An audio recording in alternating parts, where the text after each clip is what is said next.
What you are about to see is real. Each wrestler has years of training. Our bodies are not indestructible. We bend, we break, we bleed. So please, do not try this at home, school, or anywhere.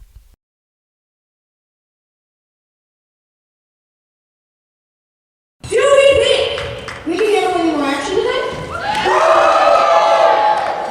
I don't know that. Are you ready for more action tonight?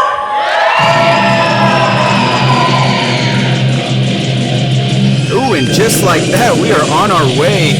Season 3, Episode 4, and who's coming out right now? Well, if you look right at tag matches, I think it's a tag match. No, I'm pretty sure this was coming for a singles match. But as I said before in our previous episode, leap of faith, that this is the Idaho Wrecking Crew. I've coined it. That's their name. They haven't used it yet, but I'm calling them that. Well, that is yet to remain seen. But nonetheless, we do have Outlaw and James Grimm out here. I'm not sure if they're scheduled to even appear. High school, how we feeling tonight? Now we're gonna see us back there in the locker room. Myself, personally, I feed off of your energy. How are you feeling tonight? See, I wasn't originally scheduled to be here. My name wasn't on the docket. I wasn't on the card. They didn't even know I was going to show up, which makes me the wild card, which makes me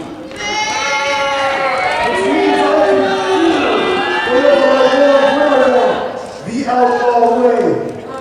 You know what, Cruz? A couple months ago, you took that Idaho ticket belt from me, and now you're picking on a poor Bronco. You know what? You and me tonight, main event. I'm taking that belt back, and I'm leaving you laying face down on the floor. That same spot, Cruz. What do you say? I'm coming for you anyways.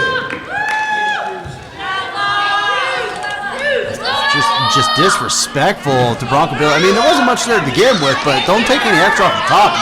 He needs all the help he can get up there. And what's with GL recording the whole thing? Well, I mean, Cruz is from California, and they like to make a note of everything they do. There must be a new short film coming out. There must be. Called Cut Short. Cut Short. What do you The say, thinning. Tonight, main event. The Outlaw must be winning. Taking down the Idaho title belt.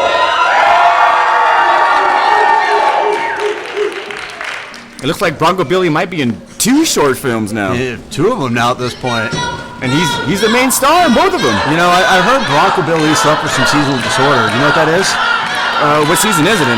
Well, I mean, yes, but at the same time, too, he just gets upset when his food isn't seasoned properly. Hey, that would bring not a smile to my face either. But that's how we're opening up episode 4 for season 3. Yeah, man. That's one match I definitely want to see, right? Alright, let's get this going on over again. Welcome back to the ring, the Flying Fedora!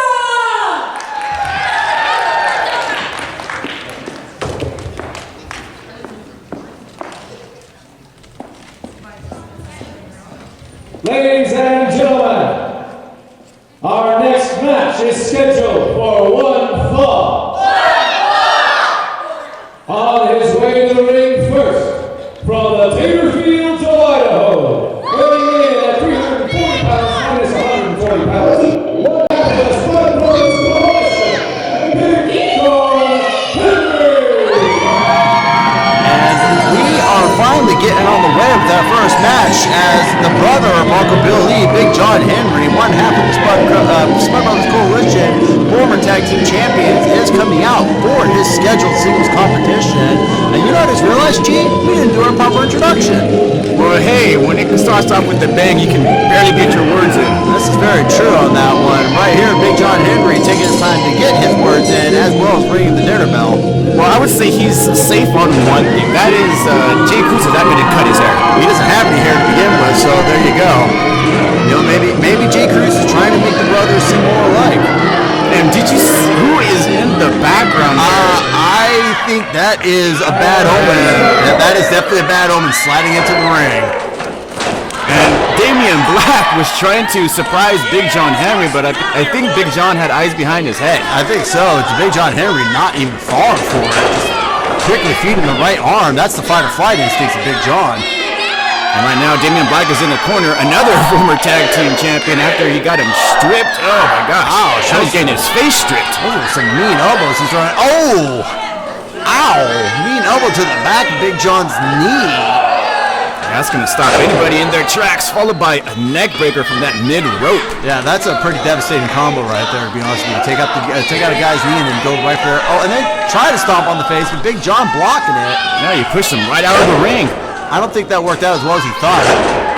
Oh, that didn't work out for Damien Black either. Yeah, wow, a bit of misdirection coming from both sides there. I think both men kind of recognizing what the other one's trying to do, and Big John getting the upper hand. Here we go. Oh, big spine buster by Big John, jackknife pin, and only a 2 count, not enough to put away the Voodoo Priest. And we have a rookie referee, Ruben, calling this matchup. It's going to be a hard one to call, especially when you have Damien Black in the match. Yeah, definitely. Especially when you got Damien Black in the match. You got to watch out for that sort of a thing. You got to watch out for the voodoo. You got to watch out for the dirty tactics. And you got to watch out for a guy being in the ropes. Why is the referee not getting Big John off of Damien Black there? Hey, rookie referee, they're going to make mistakes as well. Nah, unacceptable in my opinion. Hey, the Big John was separated and had an opening for Damien Black. I think he might have raked the eyes there. He was just checking for a contact, making sure Big John was able to see what he was doing there. Also checking his kneecap, making sure it's working just as well too.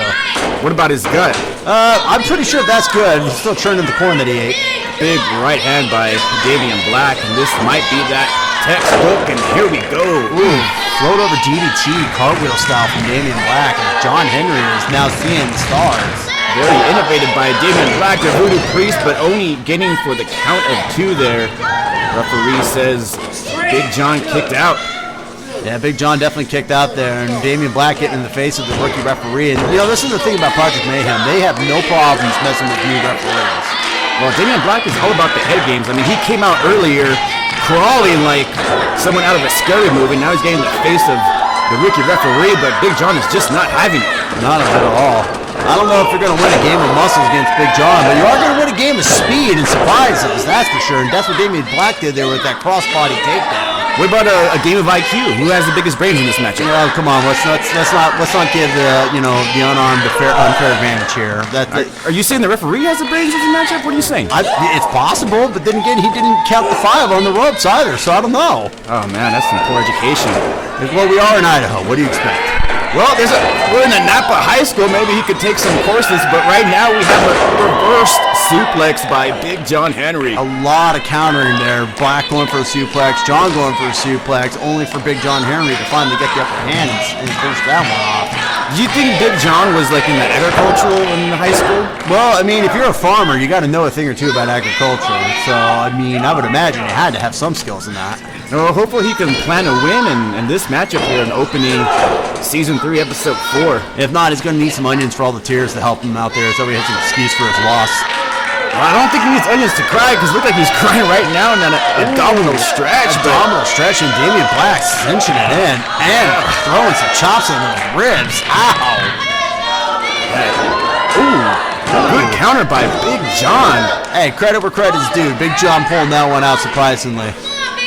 I wouldn't have thought to do that, to be honest with you, either. I would have been crying for mama by that point. Well, he might be crying after this pump and slam. That might be enough to put him away if Big John capitalizes on it, but I don't think he's... he might have another trick up his sleeve. He's going for the Big John bomb. And referee only to counter 2 there. Big John saying, come on, count faster. I was surprised he kicked out. I'm surprised too. Honestly, that was a pretty lethal combo. A pump handle slam followed by a Big John bomb. Not enough to put away Damien Black. But then again, if that put away the former tag champion, I'd be very surprised. Damien Black with that counter. Looks like Big John was going for a It looks like he's got him in a... what a spike cradle DDT. Yeah, that was... At first looked like it might have been a chicken wing suplex, but no, that was a straight up DDT. How did he kick out of that one? Well, remember what I say about the Spud Brothers. There's not much up there, so you don't have to worry about getting your bell rung. There's nothing to worry about getting rung. Oh no, seeing that spike DDT, man, I'm surprised he's still conscious at this point. I am too, to be honest with you. He's out there, Damien Black, wisely just dumping him out of the ring, giving himself a chance to breathe. But I don't know if it's a good idea to do that or not. Probably not. Oh, I don't know if that was a good idea. And these guys are just wailing back and forth on the ground here. I think John is just wants some... Are we gonna have a swing? Oh, right out here. Oh. He might be throwing him and trying to use him as a basketball, get 2 points or 3 points. He's in the 3-point line. He's in the now he's in the 2-point zone. Might be going for a layup. I don't know. I think we're about to get a double count out, though, to be honest with you. What count are we in? I think that was a double count out. Are we have a double count out? I don't know. I haven't heard the bell ring, but yes, we do have a double count out. Well, that just goes to show you the rookie referee can't count to 10. Well, at least, okay, one of them can. So who's the winner here? Well, it's a double count out. There is no winner. They both lost. But in our hearts, we'll always say that the winner is us, the fans. Why? Because we're not the ones who got beaten up. Yeah, we got a spike DDT. We got a Big John swing on the outside. Auditorium here. I don't think Big John's done. I don't think he understands that the bell rung. Like Big John, I think double disqualification. Yeah, it's a double count out here, guys. Neither of you are the winners. Somebody get the dinner bell ring, so that way Big John knows it's done. I mean, can you blame them? They both lost the tag team titles. Well, I mean understandably so. But even then, though, like, come on, can we get some order in here? Our next match is scheduled for 1 fall. Introducing first, from Nampa, Idaho, weighing in at 200 pounds, Lionheart,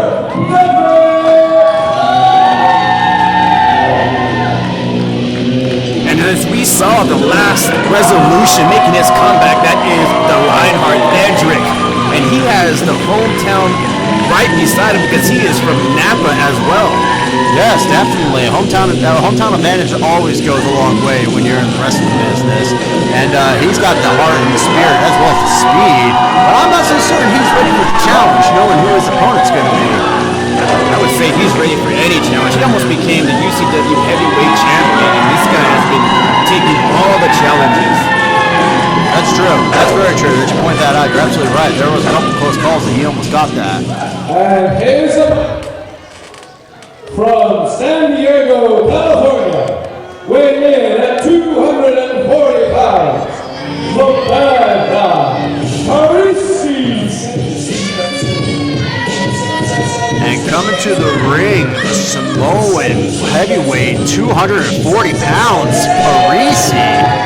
Oh man, that is quite a disadvantage there that Theodoric's going to have to, size up against.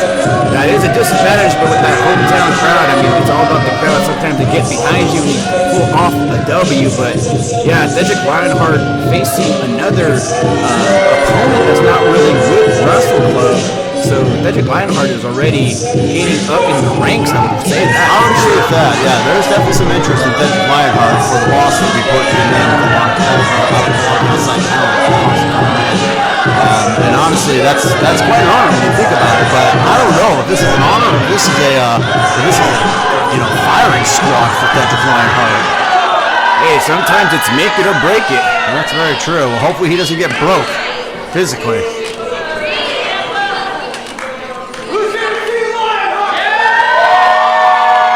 Looks like everybody's here to see Lionheart. No, that's just because the fools are blinded by the love they have for the homeboy. Like, you got the hometown advantage, you're gonna cheer for the hometown advantage. But for me, I'll be honest with you, G, I've got my money on Parisi. Oh man, I got Lionheart all the way. And Ruben says, let's make this official, and the bell has just rung. Here we go. I'm going to give credit to the rookie referee being one to stand in there with such an intimidating presence that is Parisi, but also the fact that the bell is rung, Parisi just stepped out there, utilizing and doing the head counts. Well, hopefully we don't get another count out. Hopefully. But I'm pretty sure that Parisi is also going to be well aware of what's going on here. This could just be a mind game, too. Well, this is a very first for both competitors, so maybe they're going to have to fill each other out. Parisi trash talking to the fans there, yes. I mean, again, it's going to be interesting to see how this goes down, G.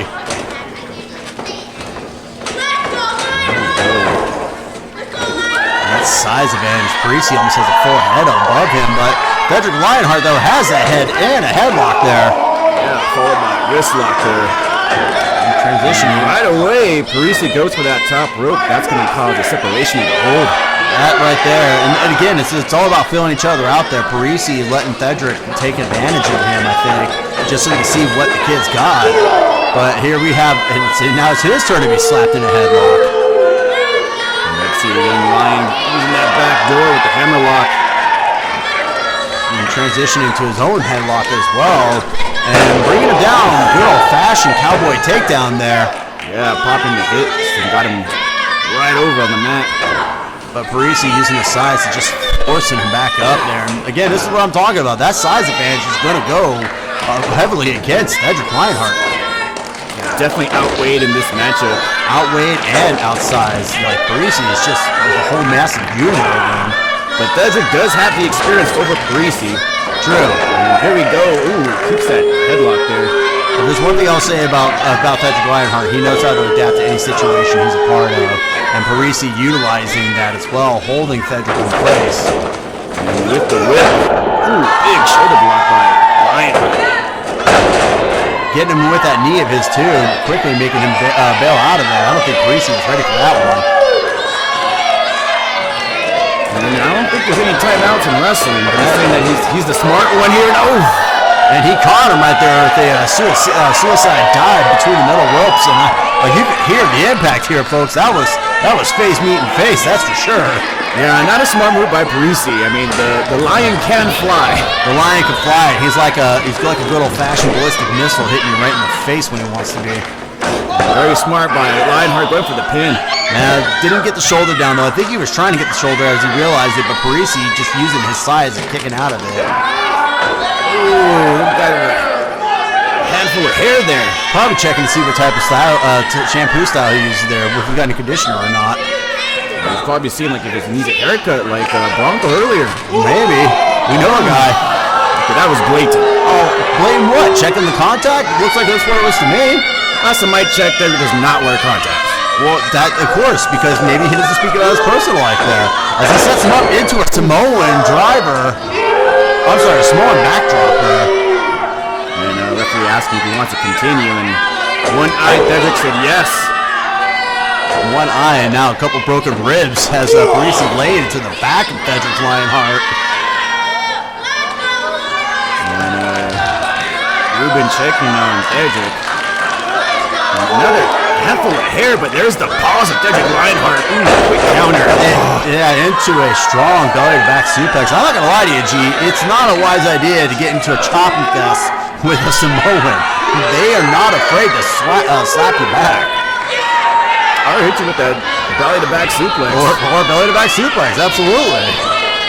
I guess whatever works. And right there, that's what I'm talking about. That size advantage is Parisi barely having to exert any strength into his legs, just pulling up on Theodoric's jaw. That's that chin lock. Yeah, holding it hard. And the Lion with some elbows, but nope. Parisi stops him in its tracks. And I think he's setting him up for his own variation of a pup handle. So do you want to see a lion fly? Oh, a lay down pump handle slam. Oh, yeah, and that's, you see right there in the look of Lionheart's face. I don't think he was prepared for that. Yeah, that's 240 pounds just laying down on top of you. Yeah, I think at this point, Lionheart just kicked out of desperation. If I'm going to be honest with you, there's no shame in taking a 3 count when you are easily outnumbered and outmatched by a guy like Parisi. I think we're about to see a Texas cloverleaf here. Hey, but we're in Idaho. Yeah, well, it's not an Idaho cloverleaf. That's a Texas cloverleaf. As Parisi, once again, using that size, forcing Theodoric. But, I think Theodoric got a hold of his leg and pulled him out. Yeah, he ate that bottom rope there, the mid rope, and quickly cutting him off with that kick to the gut. He's going right back to another pump handle. Ooh. Theodoric, that's the same thing there's a saying about using the same move twice. You don't do it because the second time isn't going to work. And that time, that's what Parisi found out when he just ate a DDT. And that's where experience comes from. Theodoric has more experience than Parisi, and Parisi just making that mistake of going for the same move and Theodoric with that counter. This is what the experience plays. Sometimes it's not always the best to use the method of I'm just going to keep hitting it until it falls down. It doesn't work when you have somebody as crafty as Theodoric. Ooh, more pawns. Here we go, Pele kick. That strike combo of his. I think we might be seeing the Lion flies. He's going for possibly the swanton or the knee again. Oh, big clothesline out that rope. Here we go, he's on fire. Elbow. And then he got him with that Psycho knee once more. And he's fired up here. Might be putting away Parisi. Might be going for that code breaker. Ooh, drop kick. Yeah, got him right there. Sure. Sorry about that, G. I'm really into this. And then a drop kick to the jaw, Parisi. Holy. And this is where Theodoric has to capitalize. Might be going for that senton off the top rope. It's possible. We've seen it numerous times before, and he has put opponents away with this. Yeah, if he hits this, it is bye-bye Parisi. Boom, all money. Yeah, that was all money, but I think, honestly, Theodoric may have realized how thick a Samoan's body is and may have just been landing on a pile of bricks. Big mistake. Oh, he's going for the code breaker, but he caught him. Yeah, I think he should have just gone for the pin because, Parisi's got a hold of him and he's tied up in the ropes. Where do you go from here, G? I guess you go right back to the top rope. I guess so. You're feeding those forearms to Parisi. Theodoric's laying down on that top rope. Making some distance there, kicking the man in the face. And there's going to be all risk, high maneuver coming up. Oh, I take that back. Hey, that's the thing about a top rope maneuver. It's always risk. And right there, Parisi seeing and wisely taking advantage of it. And we may be seeing a superplex. Ooh, a snap superplex. A snap superplex. And then again, Parisi with the height advantage altogether didn't even have to get up on the ropes to make that one impact. But looks like he might be getting up on the ropes now. Oh, we're about to see a 240-pound man fly, and I don't know if I feel safe watching Theodoric getting crushed by this. Yeah, those ropes are bending too. They are. Oh, 240-pound frog splash, and that is a 3 count. Parisi is your winner. 240 pounds, you're not getting up after that. You're not getting up after taking a superplex to a snap superplex, mind you. And again, folks, keep in mind, Parisi has a height advantage.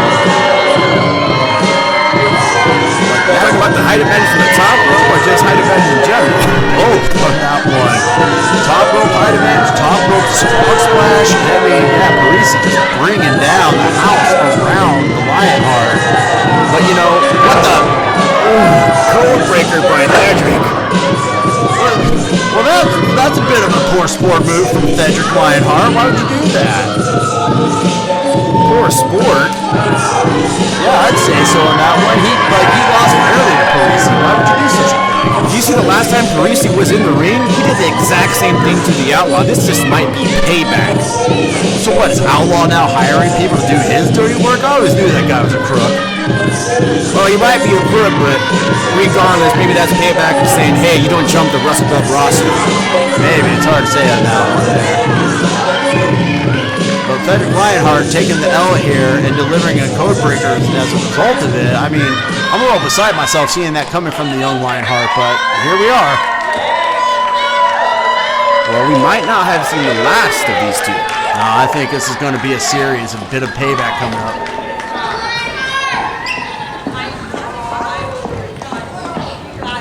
Ladies and gentlemen, it's time for the main event of the evening.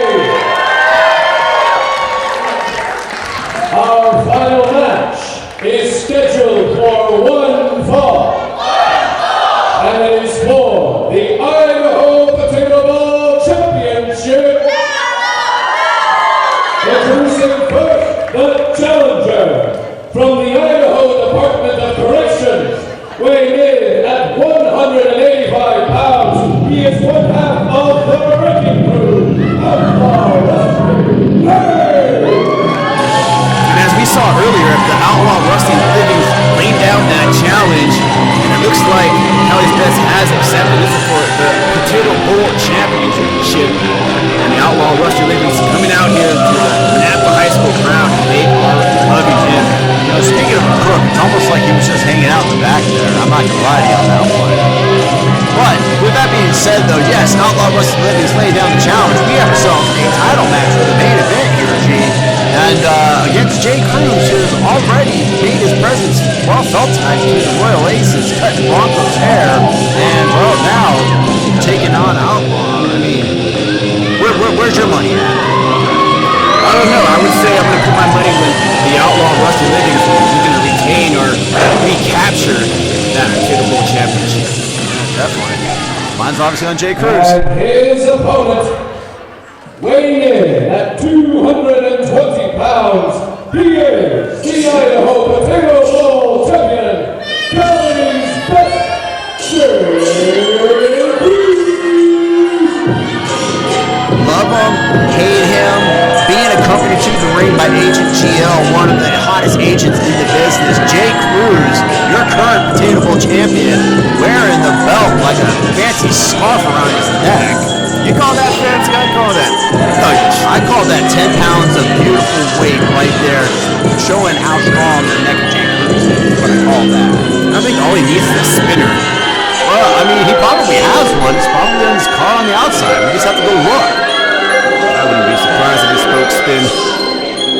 Are you saying that he rode his bike here, or are you saying that he drove his car here? No, a car. You haven't heard that song, 18 Spokes, it's like rims on wheels? I don't know. It's a Cali thing. I guess. I don't know. I don't really pay attention to what's hip and what's not hip. Well, ask Kelly's Best, Jay Cruz. I think he knows what's hip, maybe. I don't know. I mean, last time I tried to get a word with him, he told me he'd punch me in the face, so I just kind of steered clear. Why? Do you think he listens to country music? You know what? I wouldn't put it past him. He wears his belt like he's a country boy. Who is he inviting inside the ring? I think he's inviting GL inside the ring, or maybe he's inviting some lady on the ring. I don't know. Speaking of GL, what's the Idaho labor laws? He has to be, what, 14 years old? Hey, as long as he's not doing any form of physical work, I really think it's okay at this point in time. I mean, we'd have to talk to, Patrick Holloway. Or is Patrick Holloway even still our boss at this point in time? I have no idea. I don't even know if that's even legal for Agent GL, but nonetheless, he's the manager of Jay Cruz, and the bell has just rung. This is the main event for Season 3, Episode 4 champion Jay Cruz taking on the challenger, the Outlaw Rusty Livings. And the jaw-jacking begins. You know, in high school when they say, like, they have that yearbook and they say, you know, who is going to be, I don't know, the future villain or the future person to get arrested? Who would it be? Jay Cruz or the Outlaw? Well, we already know one was built the dream and the other one's on his way there. You know what I had? I got the most likely to wear a hard hat. As right now we watch if Jay Cruz smashes Outlaw in the face with that elbow there. Like Outlaw should be wearing a hard hat. Yeah, definitely. Here we go, off the ropes. Outlaw hits another one. Ooh, and he hits him with the Outlaw knee, bouncing Jay Cruz's head off that knee there too. Is that even legal? Of course, it's a face buster. Oh, fair enough. With the Outlaw with the cowboy style takedown there, good old fashioned amateur wrestling maneuver. And he has that side headlock still applied. And we have the senior Todd Silver referee for this championship matchup. Ooh.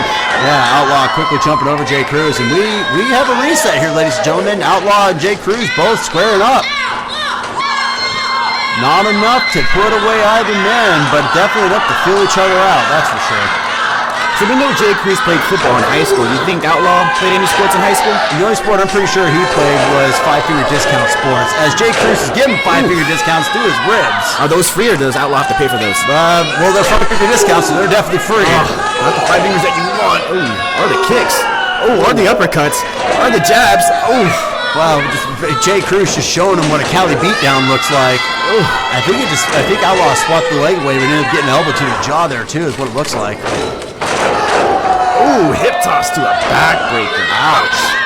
Ouch indeed, yes. Jay Cruz quickly and innovatively destroying Outlaw's back, showing him that, you know, you just can't get hard labor inside a prison cell either. Well, you can get hard labor in the ring. That's what it looks like. Yeah, definitely with that backbreaker right there. Jay Cruz sets him up for a whip off the ropes. Ooh, and he just draped him right over the top rope there, dropping him onto that basketball canvas. And again, ladies and gentlemen, look at a gymnasium. Have you ever been inside one of those? Those floors are not comfortable. Yeah, I would not want to fall on that. I wouldn't want to lay on it either, bare skin, knowing how dirty that probably is. Are you calling it dirty because it's Nampa? I'm calling it dirty because it's a gymnasium. Okay. But Nampa probably doesn't help it any. And Jay Cruz says, this is Cali's best. Oof. And Outlaw right there. Oh, man. There's Idaho's best right foot to the face. Outlaw going for that combo of his, the shoulder block followed by the face kick into the rolling DDT. There we go. High kick by the Outlaw. Good old fashioned. Outlaw may not be fancy, but he definitely gets the job done with his shots. Ooh, quick counter by the Outlaw. Ooh, followed by a face buster, a Russian face buster. It's like a variation of a leg sweep. Ooh, good cover by the Outlaw, but only for the count of two there. I think the problem there is that he didn't have enough of his weight on his shoulders, which, I mean, honestly, by now you would think that a veteran like Outlaw would know better. But yeah, everyone's allowed to make the mistakes. I'm not one to judge. What does he have him set up for here? Might be a whip to the corner. No, opposite corner. A little bit of a switcheroo right there. Hey, you thought you were going north, but then you hit south. Oh.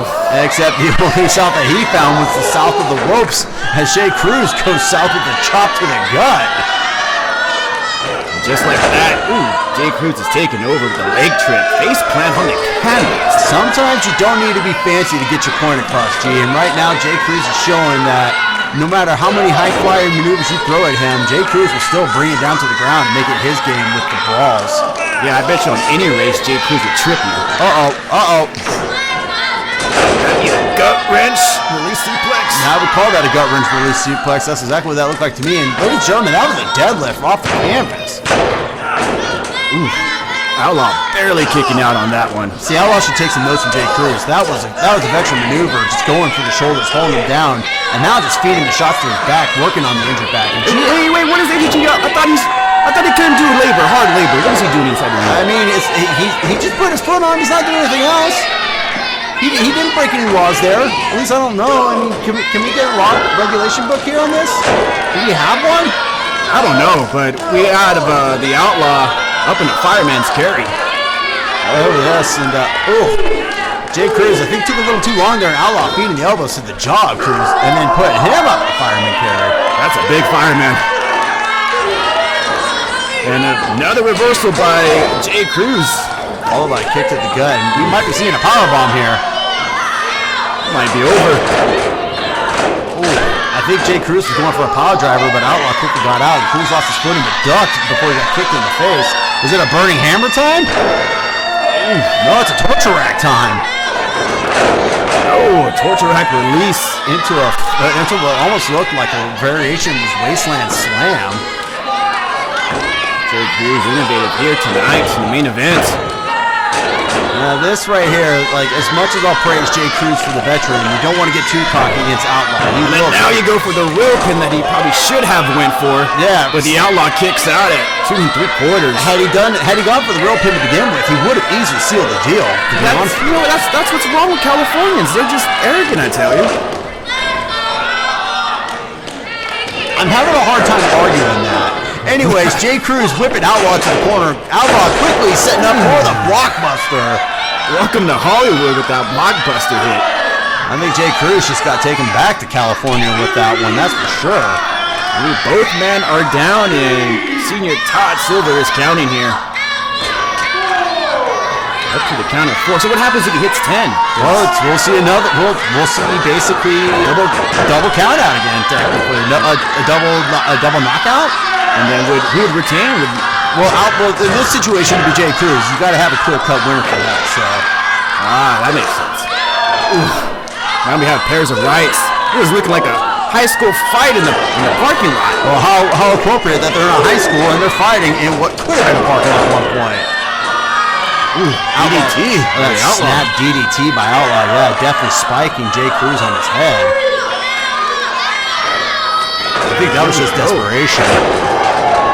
Body slam textbook by Jay Cruz. And that was also desperation. Both men just looking for a move that could put the other guy away. And at this point, you got to dig deep. Might be going for the TKO or Michinoku driver from Outlaw, the Outlaw driver. That one should be it. He didn't get his legs on his shoulders. I think he actually made a mistake there, pulling him too close. Yeah, he just put the legs on the shoulder and then pulled the legs up. He would have cinched the deal and became the new Potato Bowl champion. Almost got it, but this match continues. Here we go, Jay Cruz with that cruise control. Yeah, that's definitely got to be it right there. He might be cruising with the win here. Whoa, he kicked out of the cruise control. 2.5 there, so, man, you got to dig deep to put out the Outlaw. I wonder if he hit a pit stop on the way there, if that's what happened. And right now, both men are still in this matchup here. Outlaw with the break. And getting the knees inside of Cruz there, knocking some of the wind out of him. And what's he going to go for here? Getting that rope. Ooh, swinging neck breaker by the Outlaw. Nothing too fancy about that. Just a good way to get a guy down to the ground. Got a 2 count, almost a 3 there. What does the Outlaw have to do to put away Jay Cruz? I mean, I'm pretty sure he's got a pair of nuts hiding in those trunks. You can just pull them out and deck him. Yeah, but that would be a disqualification. No. Sometimes. Oh, going for that TKO, but Outlaw caught him. I think we may be seeing a jailbreak here from Outlaw. That top rope DDT jailbreak might be all she wrote. Oh, and referee Todd Silver just got caught in the crossfire as Jay Cruz dumped Outlaw on the top rope. And Outlaw's on the outside, and whoa, is Todd Silver down too? Todd Silver's down, and we got right now James Grimm checking on Outlaw, making sure he's okay. That was not a soft landing. That was all top rope. We've got a belt in the ring here. Cruz sizing up Outlaw, but I think he's wondering because he sees James Grimm there, and I don't think it'd be a smart idea. That's a 2-on-1, even with a belt. What is he doing? And James Grimm is holding the belt? And he's holding the belt, and he tossed the belt to James Grimm, and he took his own fall. And Outlaw has the belt now. Uh-oh. Caught him red-handed like the crook that he is. We have a disqualification. Jay Cruz retains per decision of Todd Silver. The dirty crook got caught red-handed. Todd Silver didn't even see what actually happened there. Jay Cruz tossed Grimm the belt, and then Grimm tossed Outlaw the belt. Yeah, and then the referee saw it and disqualified him. The evidence was obviously there. It was pretty obvious that Jay Cruz got hit by the Outlaw by the belt, according to Todd Silver. He made the right call. Oh my gosh, I mean, it's just, I tell you, these Californians are just stealing and willing. Well, that's what they're good at. and this is what happened here. Is Jay Cruz stole this title match from the Outlaw Wrestle. There's two men evenly matched up there, but Cruz, obviously just the bigger game and bigger plan, was able to outsmart the crook, the dirty thief, the Outlaw Wrestle Livings. You mean to tell me that Jay Cruz is probably the biggest crook? You know, we don't split hairs about what we see. I know what I saw. I know what I saw too, and that's Todd Silver making the right call against Jay Cruz and Outlaw. In his yearbook, likely to be a crook, Jay Cruz, he should just take the whole plate. You know, sometimes, G, I wonder if you got hugged enough in high school with how much you're hating on this. How are you rooting Jay Cruz? Outlaw put on a fair fight, and then he got gypped by Jay Cruz. Well, remember my philosophy. You ain't cheating, you ain't trying. Great words from the late and great Eddie Guerrero. And honestly, in this situation, Jay Cruz did his best to take the victory, and he got it. Unfortunately, this is the way the main event wraps up. Here's the real question. After all that, do you think you could hear more? Well, how about you prove it? On February 29th, we will be at Kids Fair 2020 at Expo, Idaho. On Facebook, YouTube, Twitter, Instagram, and make sure you pick up some merch on your way out. Twitter, email, green light, everybody. Well, as you hear it here, ladies and gentlemen, that is the end of our episode. My name is Wes. I am G, and we are out. Catch you next time.